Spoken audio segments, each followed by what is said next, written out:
Video में हम लोग जो है पूरा नॉमेनक्लेचर समझेंगे, यानी कि जो कोऑर्डिनेशन कंपाउंड होता है उनका नेमिंग कैसे करते हैं वो करेंगे।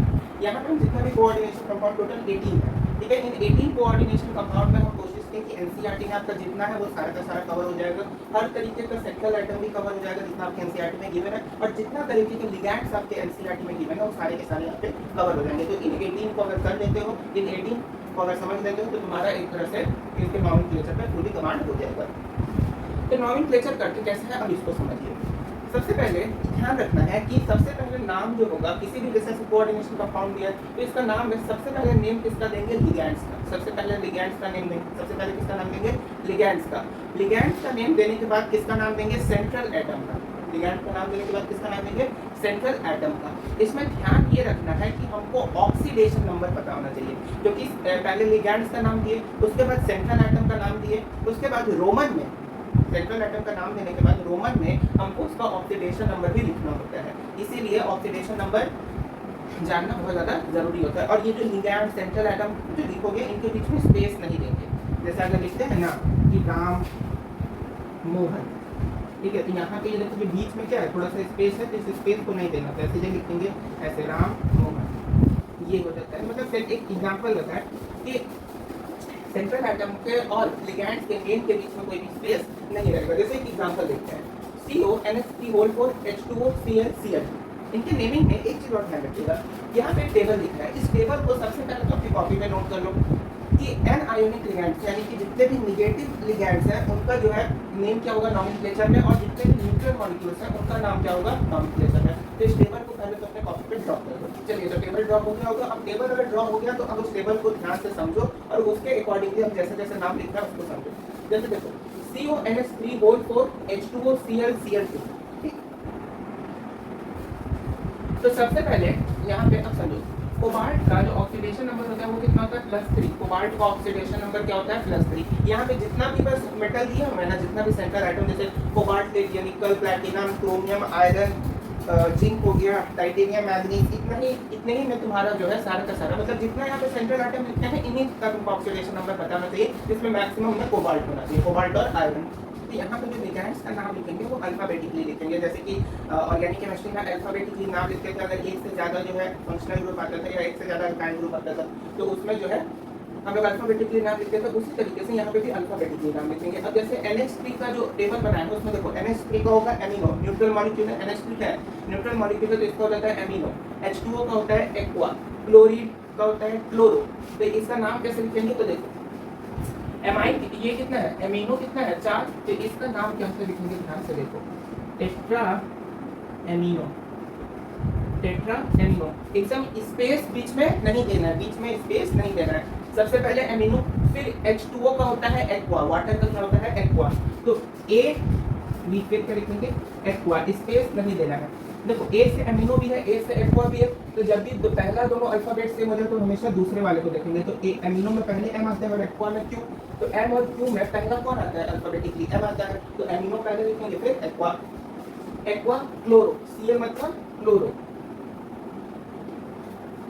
उसके बाद लिखेंगे कोबाल्ट, उसके बाद क्या लिखेंगे कोबाल्ट यानी कि सेंट्रल एटम कोबाल्ट, और रोमन न्यूमरल में क्या लिखना है 3, यानी कि उसका ऑक्सीडेशन नंबर जो लिखेंगे वो किसमें लिखेंगे रोमन न्यूमरल में लिखेंगे, कभी भी ऐसे डायरेक्ट 3 यानी कभी भी ब्रैकेट में ऐसे 3 नहीं लिखेंगे, हमेशा कैसे लिखना है रोमन न्यूमरल। तो tetra amino aqua chloro cobalt, और फिर जो लास्ट में जो बच गया उसका सीधा लिखेंगे जो वो होता है यानी कि क्लोराइड, उसका सीधे लिखेंगे क्या क्लोराइड। हो गया, इसका नाम समझ में आया कैसे लिखते हैं, नाम कैसे लिखे। सबसे पहले किसका नाम लिखे लिगैंड का, कितना लिगैंड है तो 3 तरीके का लिगैंड है, एक एमिनो है, एक एक्वा है, एक क्लोरो है। तो उसमें भी सबसे पहले अल्फाबेटिकली एमिनो आया, एमिनो कितना है तो 4 है, तो उसके लिए वर्ड क्या लगा है टेट्रा। फिर उसके बाद अगला क्या आएगा एक्वा, अल्फाबेटिकली अगला क्या आएगा एक्वा, फिर क्या आएगा क्लोरो, फिर उसके बाद क्या आएगा कोबाल्ट, फिर 3 क्लोराइड। कोबाल्ट ये 3 क्या है उसका ऑक्सीडेशन नंबर है। उसके बाद इसमें देखिए COCl2EN2,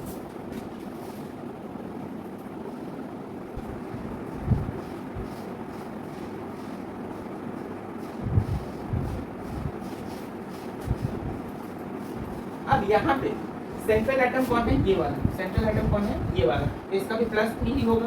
तो यहाँ पे भी ऊपर में प्लस है, यहाँ पे भी ऊपर में प्लस है। तो सबसे पहले इसमें लिगैंड कौन कौन से हैं ये दोनों Cl2 और EN। EN क्या है इथेन 1,2 डाइएमाइन।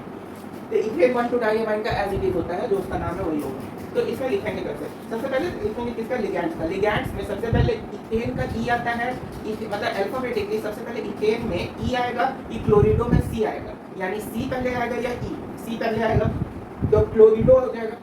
अगर लिगैंड्स जो होगा, अगर हाइड्रोजन ग्रुप एंटिटी, ये जो स्क्वायर ब्रैकेट का एंटिटी होता है, एंटिटी के अंदर अगर हाइड्रोजन ग्रुप हो तो उसको फिर हम लोग क्लोरिडो या ब्रोमीन है तो ब्रोमिडो, टेबल देखो ना, टेबल देखो ना तो समझ आ जाएगा, ब्रोमीन है तो ब्रोमिडो है ना, फ्लोरीन है तो फ्लोरिडो, आयोडीन है तो आयोडो, इस तरीके से। तो Cl2 का क्या हो जाएगा, क्लोरिडो, और Cl कितना है, 2 है, तो इसका नाम क्या हो जाएगा, इसका नाम हो जाएगा डाइक्लोरिडो, डाइक्लोरिडो। यहाँ पे इथेन 1,2 डाइअमाइन है, तो इसमें इथेन 1,2 डाइअमाइन में लिखेंगे by ethane 1,2 diamine, by ethane 1,2 diamine cobalt.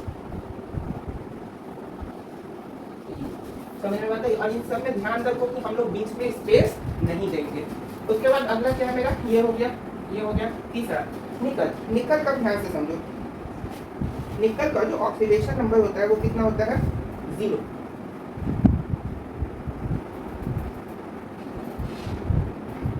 अब यहाँ पे निकल जो होगा इसका क्या जाएगा, देखो यहाँ पे ये क्या है, कार्बन मोनोऑक्साइड जो कि न्यूट्रल मॉलिक्यूल होता है, तो इसका ऑक्सीडेशन नंबर 0 होता है।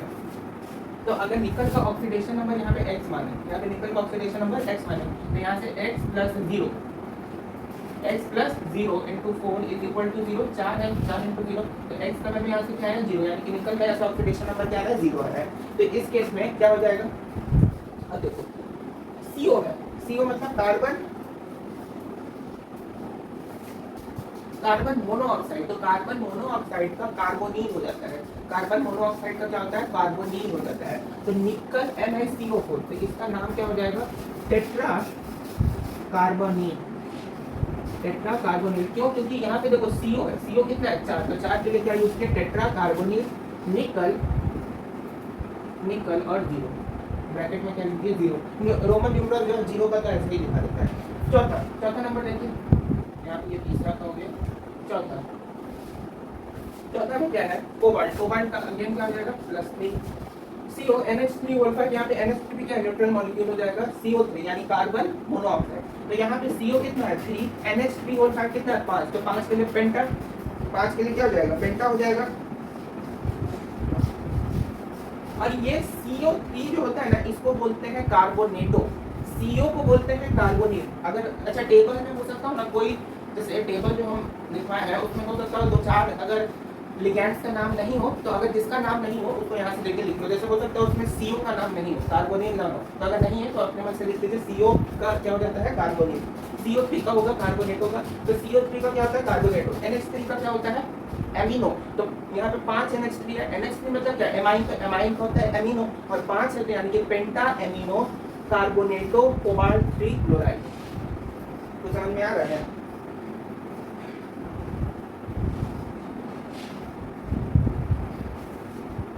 कैसे लिखेंगे, पेंटा एमिनो कार्बोनेटो, पेंटा एमिनो कार्बोनेटो कोबाल्ट 3।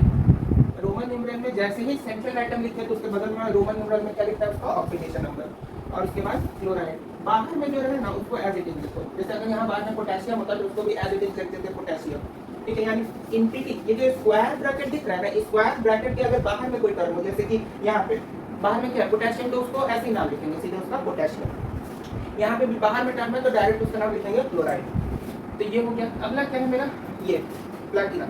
अब प्लैटिनम का समझो, प्लैटिनम का ऑक्सीडेशन नंबर होता है +2, प्लैटिनम का क्या होता है, +2, फिर एमोनिया है, उसके बाद क्लोरिडो, फिर उसके बाद NO2, NO2 का हो जाता है नाइट्रो, टेबल में लिखा होगा NO2 का क्या होता है, नाइट्रो। तो सबसे पहले क्या आएगा, नाइट्रो आएगा कि एमिनो आएगा, एमिनो आएगा अल्फाबेटिकली। लिगैंड का नाम हम कैसे लिखते हैं, अल्फाबेटिकली, पहले एमिनो में पहले A आया, फिर कार्बोनेटो में पहले C आया, फिर कोबाल्ट, तो अल्फाबेटिकली चल रहा है। तो यहाँ पे देखो डाई एमिनो, इसका नाम लिखते हैं डाई एमिनो। अब डाई एमिनो का अगला क्या है, क्लोरीन। तो यहाँ पे एक ही क्लोरीन है तो उसका क्या हो जाएगा, क्लोरिडो, उसका क्या हो जाएगा, क्लोरिडो। क्लोरिडो में हाँ क्लोरीडो हो जाएगा, ठीक है।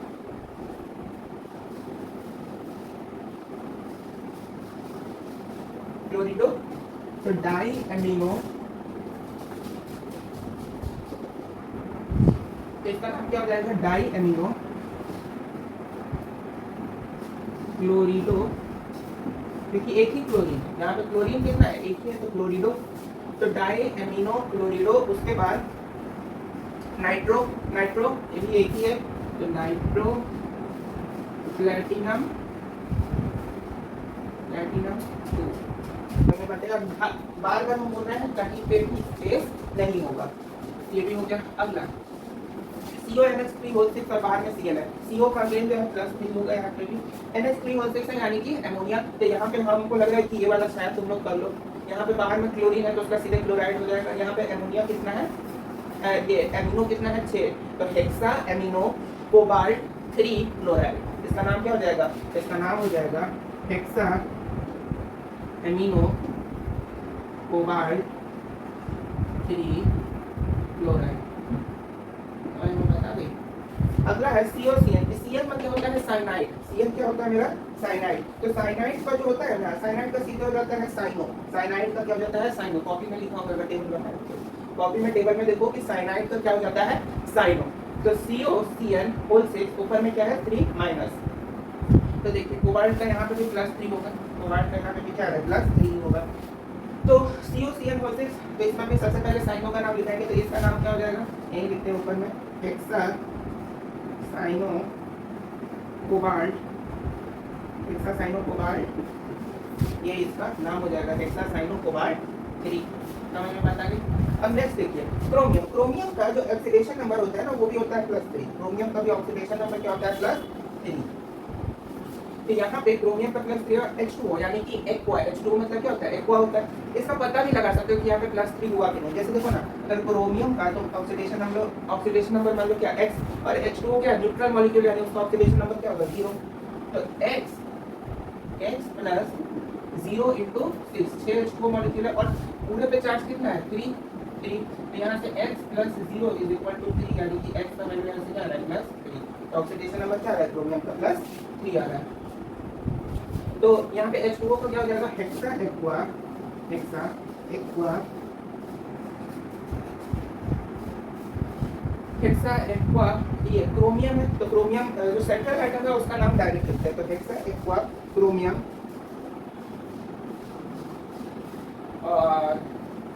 और क्या है 3, ऑक्सीडेशन नंबर कितना है समझ में बताया, इसका जो है यहाँ पे है, इसका जो है यहाँ पे। अगला क्या देखो आयरन, आयरन का ऑक्सीडेशन नंबर हमेशा ध्यान रखना है कि आयरन का ऑक्सीडेशन नंबर क्या होगा +2, क्या निकाल भी सकते हो। जैसे अगर इसको X मानो तो साइनाइड जो है वो अगेन क्या होगा, साइनाइड का Cl का पता है क्या, नहीं Cl का जो ऑक्सीडेशन नंबर है वो -1 होता है। यहाँ पे अगर आयरन का नहीं बोलो X, Cl का क्या होता है -1, तो X + -1 × 6 = ऊपर में नेट कितना है 4, तो X - 6 = 4। तो यहाँ से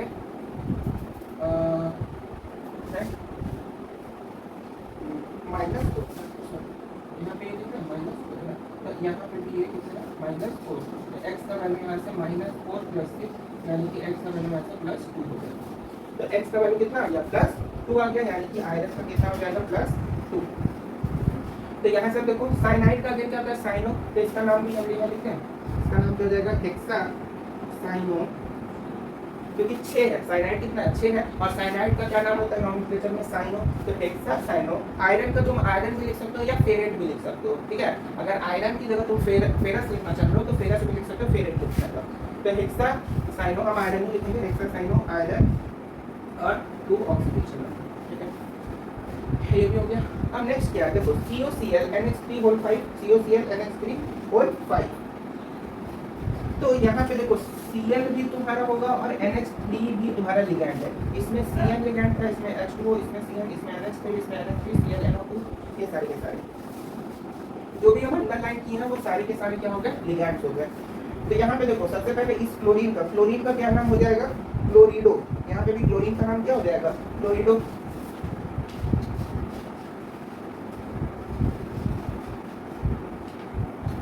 ठीक है, फ्लोरिडो भी हो सकता है या फ्लोरो भी हो सकता है, जो देने का मन हो। ब्रोमीड, जैसे ब्रोमीन है तो उसका ब्रोमीडो भी हो सकता है, ब्रोमो भी हो सकता है, फ्लोरीन है तो उसका फ्लोरिडो या फ्लोरो, जो भी देना दे सकते हैं।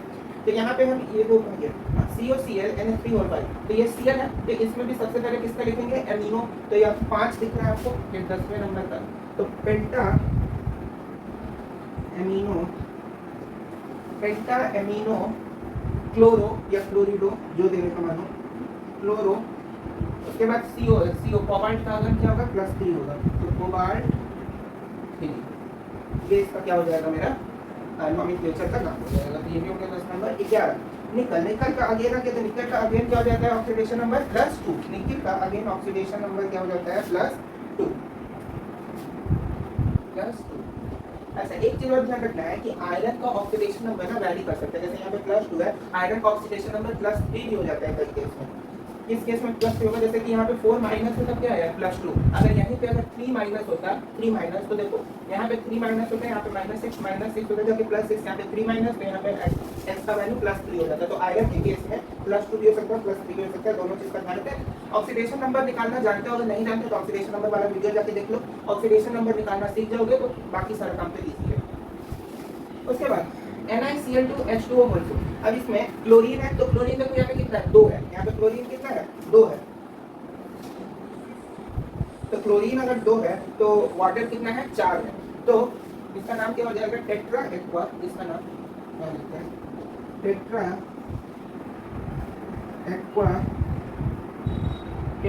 Aqua dichloro. और निकल जो है उसका नाम ऐसे कैसे रहेगा, निकल और 2। ये भी समझ में आता होगा। 11 नंबर। अब 12 नंबर को देखिए, फिर से आयरन है, तो आयरन का यहाँ पे हमको चेक करना होगा। यहाँ पे आयरन का हमको क्या करना होगा, चेक करना होगा। C2O4 क्या होता है, ऑक्सीडेटिव आयन होता है। तो ये जो है इसका हो जाता है -2, इसका क्या हो जाता है, वैलेंसी -2। तो यहाँ पे आयरन का देखना होगा, तो आयरन का अगर x लेते हैं तो x -2 = -3। तो यहाँ पे आयरन का तो हमको कुछ सही नहीं दिख रहा है, क्यों लग रहा है, कितना होगा।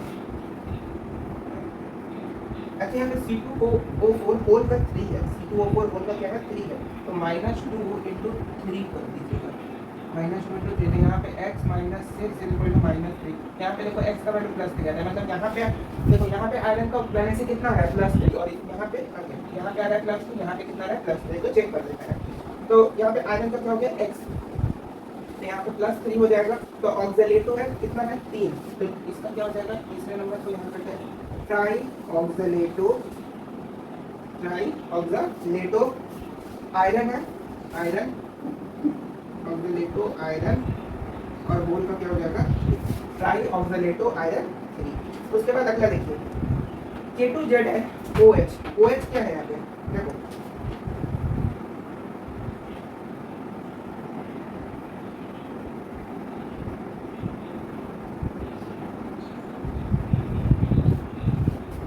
अब इसका काउंट को थोड़ा ध्यान से समझो। जब भी ऐसा हो ना कि जैसे बाहर में पोटेशियम है और उसके बाद सेंट्रल एटम है, जैसे बाहर में भी एक मेटल है और अंदर में भी क्या है, एक मेटल है, तो उस केस में हमेशा जो है इस मेटल का नाम जो है लास्ट में लिखेंगे, और लास्ट में लिखने के साथ साथ बाद में एक सफिक्स जोड़ेंगे, क्या, ATE, बाद में सफिक्स से जोड़ेंगे, एक बताने कैसे। जैसे 13 नंबर में अगर हम लिखें तो सबसे पहले जो K2 है यानी पोटेशियम, उसका नाम तो लिख दो पहले ही, तो ये हो जाएगा पोटेशियम हो गया। उसके बाद जिंक को नहीं लिखेंगे, उसके बाद सीधे नाम किसका लिख देंगे, लिगैंड का। तो लिगैंड का नाम क्या हो जाएगा, वैसे भी पहले नाम किसका लेते हैं, लिगैंड का। अगर एंटिटी के बाहर कोई एलिमेंट पहले है तो उसका नाम पहले देंगे, अगर एंटिटी के बाद कोई एलिमेंट लास्ट में है तो उसका नाम क्या करेंगे, लास्ट में देंगे। ध्यान रखना है इस चीज का। तो पोटेशियम है तो पोटेशियम का नाम पहले देंगे, क्योंकि एंटिटी में भी वो पहले था, इधर में पहले। तो उसके बाद किसका नाम देंगे, एंटिटी के अंदर का। तो एंटिटी के अंदर पहले क्या, लिगैंड। OH का क्या हो जाता है, एक्वा ही होता है। OH का भी क्या हो जाता है, एक्वा। तो यहाँ पे 4 है तो टेट्रा एक्वा हो जाएगा, क्या हो जाएगा, टेट्रा एक्वा। अच्छा एक चीज सुन लो, अगर किसी इसमें से कोई ऐसा लिगैंड हो जिसका अगर नहीं गिवन हो टेबल, मतलब टेबल में अगर किसी लिगैंड का नाम नहीं गिवन हो, तो यहाँ से उसका नाम लिख लेना। जैसे कि हमको लग रहा है CO का शायद नहीं गिवन होगा, कार्बोनिल, तो उसको लिख लीजिए। तो टेट्रा एक्वा, उसके बाद जिंक लिखेंगे, उसके बाद क्या लिखेंगे, जिंक लिखेंगे।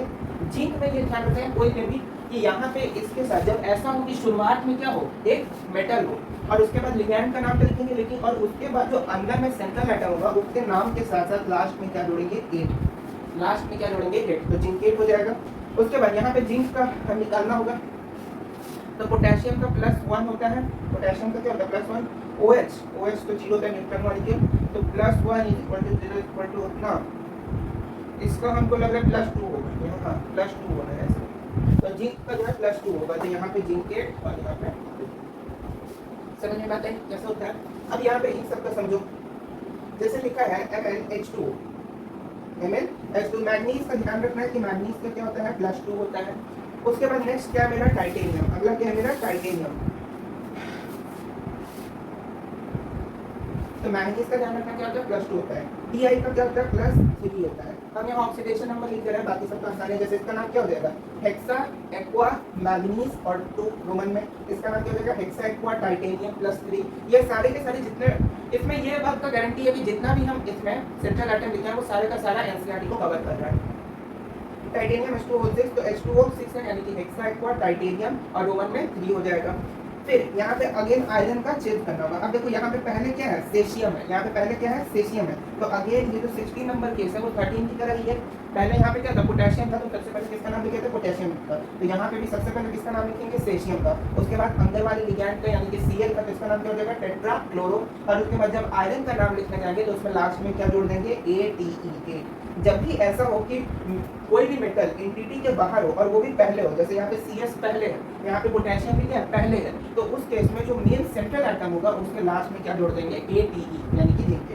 तो यहाँ पे आयरन का चेक करेंगे ऑक्सीडेशन नंबर, तो यहाँ पे सेशियम टेट्राक्लोरो आयरन नेट या फिर फेरेट जो लिखना हो, और लास्ट में उसका ऑक्सीडेशन नंबर, हालांकि हमको लग रहा है यहाँ पे +2 होगा, कोई पता नहीं। उसके बाद अगला देखो, वैसे ये आप लोग 5 जो है होमवर्क में करिए, जैसे NH4 है कोल2 और COF4, तो ये जो NH4 है ना, ये मेरा क्या है, एमीन है, ये क्या है मेरा एमीन है, तो एमीन अगर हो, अब देखो इसमें क्या करना कि जब भी ऐसा गिवन हो कि NH4 कोल2 यानी कि कोई लिगैंड अगर पहले गिवन हो एंटिटी के बाहर, जैसे यहाँ पे मेटल एटम सब गिवन हुआ करता था, लेकिन अगर कोई लिगैंड बाहर में गिवन हो तो उस केस में क्या करेंगे, इस लिगैंड को पीछे भेज देंगे, यानी कि ये जो लिखा हुआ है इसी को हम लोग ऐसे लिखेंगे, COF4 एंटिटी और NH3 कोल का 4। तो उसके बाद अब एज इट इज जैसे नाम देते हैं वैसे ही देंगे, तो यहाँ पे कोबाल्ट का अगेन क्या हो जाएगा +3, तो इसका नाम देखो कैसे देंगे, पहले किसका नाम देंगे, लिगैंड का जो एंटिटी के अंदर है उसका क्या है, फ्लोरीन है, तो फ्लोरीन का फ्लोरो या फ्लोरिडो, तो टेट्रा फ्लोरिडो, टेट्रा फ्लोरिडो। उसके बाद कोबाल्ट है, तो कोबाल्ट का नाम एज इट इज रहेगा कोबाल्ट 3, कोबाल्ट 3। उसके बाद ये जो लास्ट में है ना, ये फिर उसके बाद इसका नाम लिख देंगे, तो इसका नाम क्या हो जाएगा, डाई, यहाँ पे 2 NH2, तो यहाँ पे इसका नाम क्या हो जाएगा, डाई एमोनियम, एमोनियम।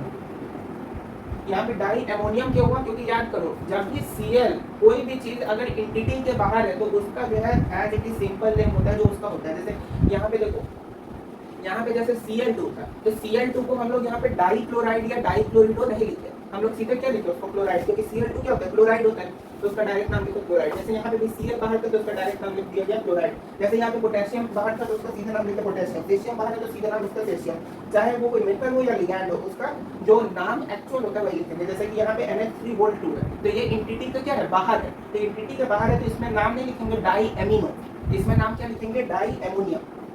जो भी लिगैंड, सेंट्रल एटम या मेटल एटम जो भी मेरा एंटिटी यानी स्क्वायर ब्रैकेट के अंदर है उन्हीं का नॉमेनक्लेचर वाला नाम लिखेंगे, बाकी सारा को एज इट इज रहने देंगे। तो मैंने बताया। अब जैसे लास्ट में देखो, पहले क्या है के, तो इसका नाम सीधे क्या हो जाएगा, पोटेशियम। उसके बाद क्रोमियम का जो ऑक्सीडेशन नंबर होगा, अब देखो यहाँ पे इसको समझो, यहाँ पे C2O4 2 है, तो सबसे पहले यहाँ पे बताओ ऑक्सलेटो पहले आएगा कि एक्वा पहले आएगा, एक्वा पहले आएगा, तो इसका नाम जो है उनका लिखते हैं, यहाँ पे लिख देते हैं, ठीक है। तो देखो इसका नाम क्या होगा, सबसे पहले पोटेशियम है तो सबसे पहले पोटेशियम लिखो, पोटेशियम।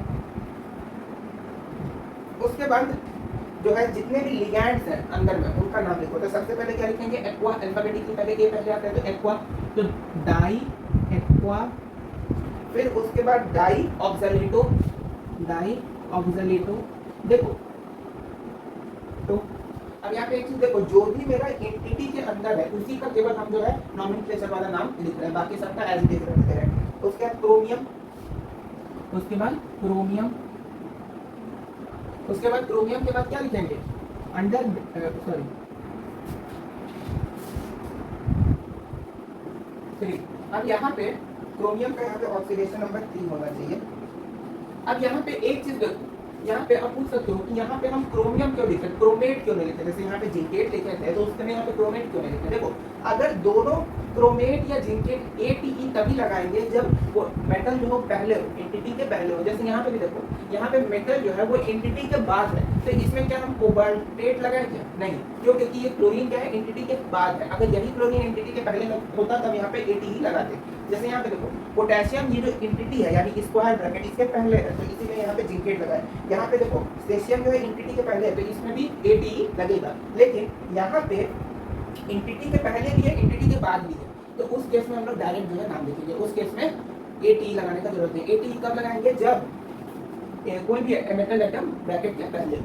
तो यहाँ पे क्रोमियम 3 और उसके बाद ये जो 3H2O है, H2O का क्या हो जाता है, H2O का एक्वा। अब यहाँ पे एक सवाल हो सकता है, सवाल क्या होगा कि यहाँ पे भाई कि जैसे यहाँ पे हम क्लोरीन का सीधे लिख दिए क्या क्लोराइड, लेकिन यहाँ पे हम क्लोरीन का क्लोरो नहीं लिखते, तो फिर यहाँ पे H2O का हम एक्वा क्यों लिख रहे हैं। अब एक्वा क्यों लिख रहे हैं, कैसे लिख रहे हैं उसका तो पता नहीं, हम जो नॉमेनक्लेचर बताया वही बता रहे हैं कि अगर वाटर क्या हो, अगर वाटर जो है वो एज अ एंटिटी के बाहर अगर एलिमेंट हो तो उसका जो है एक्वा ही होता है, उसका क्या होता है एक्वा ही होता है। और नंबर जो है कोई मायने नहीं करता। जैसे यहाँ पे देखो, यहाँ पे क्लोरीन का एटम कितना है 2 है, तब भी हम क्या लिखते हैं क्लोराइड। यहाँ पे क्लोरीन कितना है 1, तब भी क्या लिखे क्लोराइड। यहाँ पे पोटेशियम कितना है 2, तो तब भी क्या लिखे, तभी क्या लिखे पोटेशियम। यहाँ पे सेशियम लिखे, मतलब नंबर से कोई वैल्यू नहीं है। जैसे यहाँ पे वाटर मॉलिक्यूल 3 है तब भी डायरेक्ट क्या लिखे एक्वा।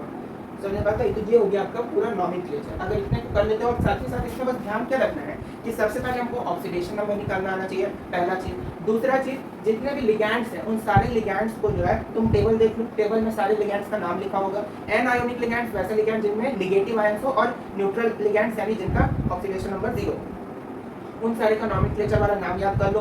सेंट्रल एटम का नाम एज इट इज रहेगा, तो सबसे पहले लिगैंड का नाम लिखेंगे, उसके बाद सेंट्रल एटम का नाम लिखेंगे, उसके बाद ब्रैकेट में जो सेंट्रल एटम का ऑक्सीडेशन नंबर है वो रोमन न्यूमरल्स में लिखेंगे, और उसके बाद अगर बाहर में कोई एलिमेंट तो उसका एज इट इज नाम लिख कर। बस यही है मोटा मोटा। अगर किसी को नहीं समझ में आ रहा है कि क्या हो रहा है तो एक बार वीडियो फिर से शुरू करके देखो, अच्छे से समझ आ जाएगा, और कॉपी पेन के साथ देखो।